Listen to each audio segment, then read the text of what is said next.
Hello guys, it's me, Real Brownie, and we're back again this week with another video. I'm going to speak about how my experience in being bilingual, although almost trilingual.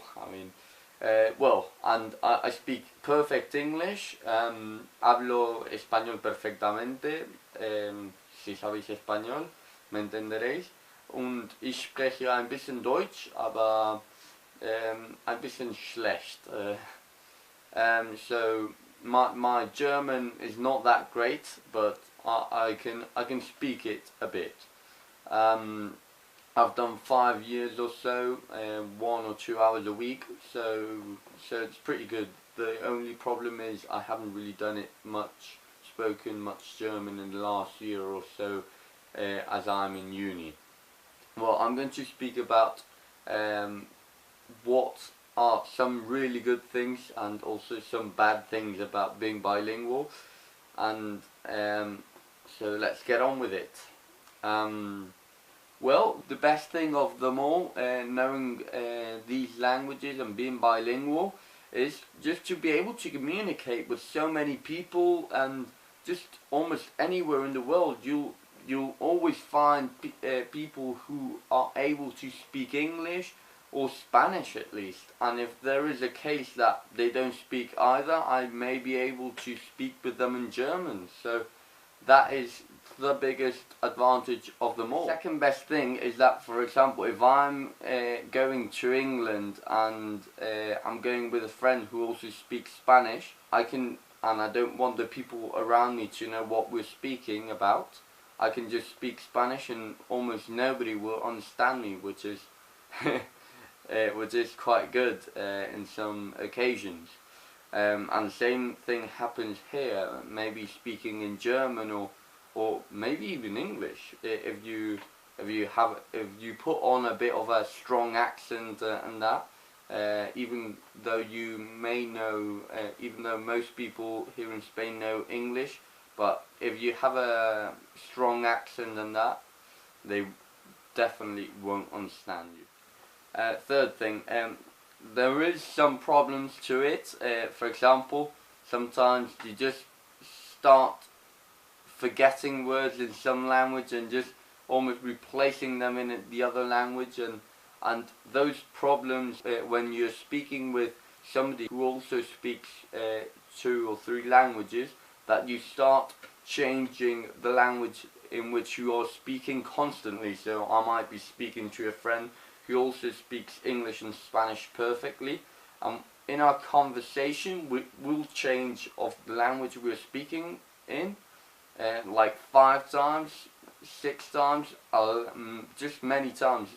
If you forget a word or it doesn't come as quickly as you think it in the language you're speaking, and it comes faster on another language, you just then swap and start speaking in that other language. So it's handy, but it also is a bit confusing, which it would be better to speak in one language. And also sometimes you just have so many languages bouncing around your head that you just get a bit confused about what language to use, which words, I don't know. It's a bit mental. Fourth thing, also a great thing, is that you can watch films and just all the things around you. Films, I don't know, when you're on your phone, if you're Spanish, most things are in English. On the internet, for example, at uni they say that most of the very specialized books are in English, so you may have a problem reading them if you only know Spanish or a bit of English, because it's very complex. So it just opens up a new world, and when you're traveling, for example, it just enables you to just be able to speak with locals. It helps you all around the world, and it's just something that everybody should do. Everybody should learn at least one extra language apart from the one they know since they were born.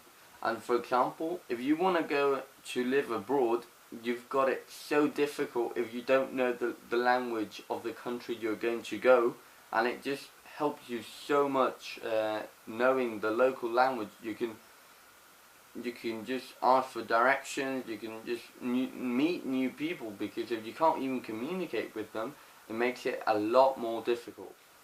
5. Something that most people won't find as important, but that I really think is something very good, is that, for example, the songs, most of them are in English. I mean, most of the well-known international songs, they're all in English.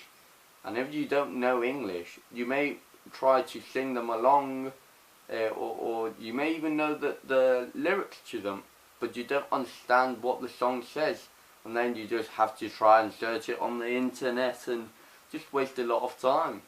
And it's just good knowing what the lyrics say, and it just opens up the music world a lot more. It makes you feel more passionate about music, because if you listen to songs in another language and you don't understand them, most of the times you're not going to like that much the song. For you, the lyrics don't mean anything as you don't understand them. That is why most people just stick to the songs of the language they know, even though they may know songs from other languages, but they don't get to like them much as they can't sing along to them and don't understand them in general. Well, hello guys, it is me, the Real Brownie, and we're back again this week with the music part of the video. Today we're going to say songs which start with the letter E, and that I like a lot, and I'm going to say Englishman in New York by Sting. I've discovered that one recently, although it's got quite a few years, but I really like it. Eraser by Ed Sheeran, which is in the album Divide, which has gone very, very global. Then Everybody's Changing by Kane, or Kane, I'm not sure how it's pronounced.